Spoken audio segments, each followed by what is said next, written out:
Hello and welcome to IG's Trading the Markets. And we're in the midst of a very busy week on the central bank front. We've got interest rate decisions from the Bank of Japan, the Bank of Canada and the European Central Bank. Meanwhile, business and political leaders gather at the World Economic Forum in Davos. And there's a whole host of earnings and trading statements in the US and Europe.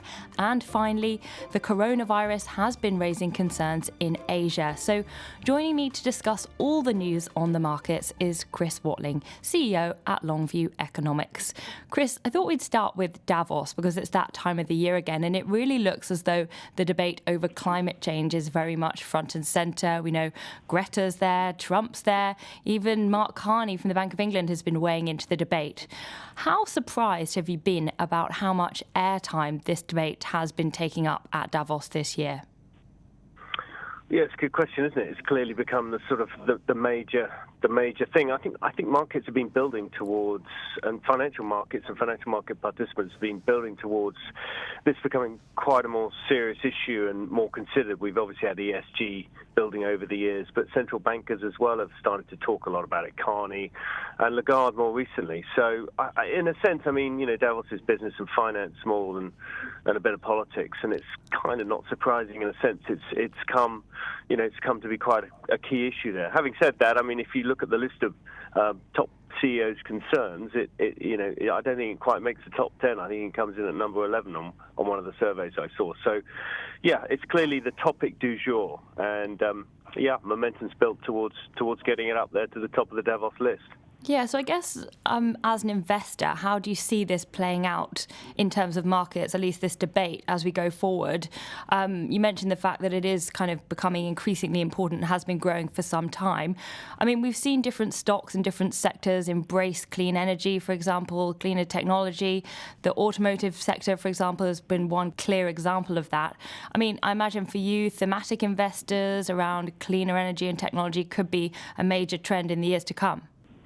Yeah, and I think it already is a major trend, and quite a lot of the forward-looking investors are already trying to find vehicles to invest in clean tech and get involved in new technologies that will solve this problem. And they're certainly coming through thick and fast, and it's quite an exciting area of the globe, whether you're looking at specifically or broader in terms of the theme. I always like to tell people that the first thing Boris Johnson did when he became Prime Minister was go to the UK Atomic Energy Authority and give them £100 million to help them develop nuclear fusion, which is amazing. I mean, that if you crack that, you crack a lot of the energy problems in the world, and you go a long way to cracking climate change. So yeah, it's a fascinating theme. So talking about the energy problems, what do you think this debate will mean for the oil markets? I mean, do you think that this focus on cleaner energy implies a sort of long-term structural decline for some of those traditional energy sources, or is that outweighed by some of the demand coming from the likes of developing countries like India and China?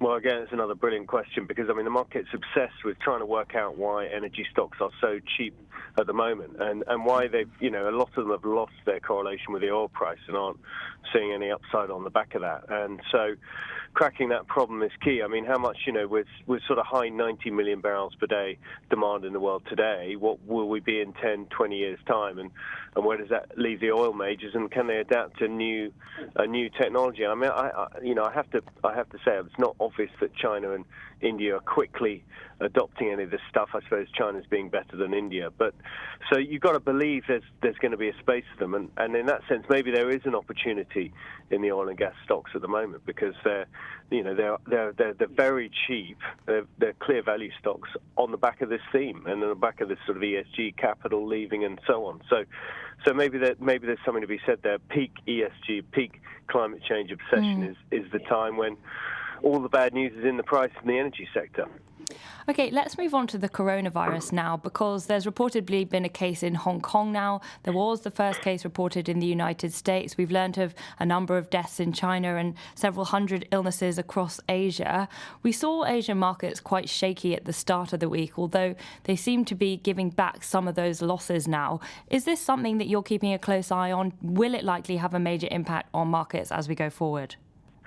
Well, we clearly got to keep a close eye on it, but I mean, having any sense on how one can forecast is difficult to say. But if you look at the sort of SARS virus as one example back in, I think, 2003, I mean, it had a short-term impact on market, but bigger things were going on there. We were at the end of a major bear market from March 2000 all the way through to March 2003 in many instances of major stock markets around the world. So, the SARS was just a small part of that, and really most of these things are forgotten about pretty quickly, and the market moves on pretty quickly. Unless of course it really does develop into something very, very serious, which, actually looking back at SARS, I think there were about 700 deaths worldwide, which, awful obviously for every individual, but in terms of the numbers, utterly trivial. All right, now let's move on to earnings season. We know it's been a busy few days for earnings, both in the US, the UK, and in Europe. I mean, in the US, we heard from Netflix and IBM, both managing to top expectations. What have we learnt really about the strength of corporate America, and how does that tie into your view in terms of the outlook for the US economy? Because we know that markets are at all-time highs, but there's a lot of concerns about how long this can go on for.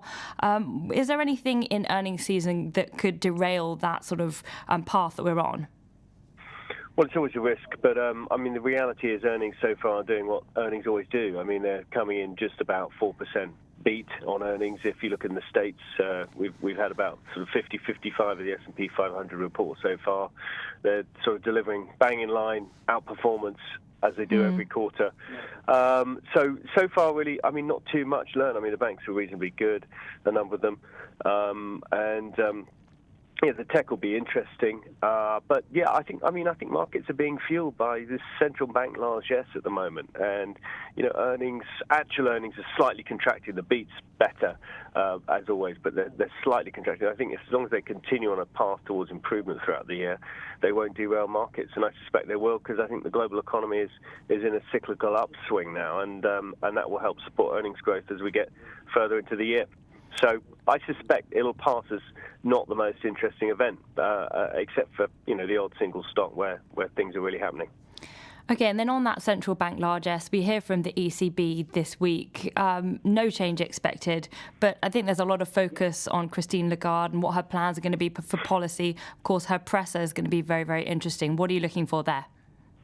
Well, it's going to be fascinating because the ECB is talking about the changing the way it operates, changing its modus operandi. So, and trying to get inflation up, which is something they've failed at in the last 10 years. So, we may get some hints from the press conference of how they're thinking and how their thinking's evolving, and how they may end up changing as we get towards that eventual review. So, I think this is really, really important and worth watching closely, because one of the reasons markets have done so well in the last few weeks, I think, is because of Jay Powell's comments in mid-December that he wanted to see inflation that's sustainable and persistently above trend. The central bank largesse is important, and that press conference will be key. All right, that's all we have time for today. Thank you so much to my guest, Chris Watling, CEO at Longview Economics, and thank you for listening to IG's Trading the Markets.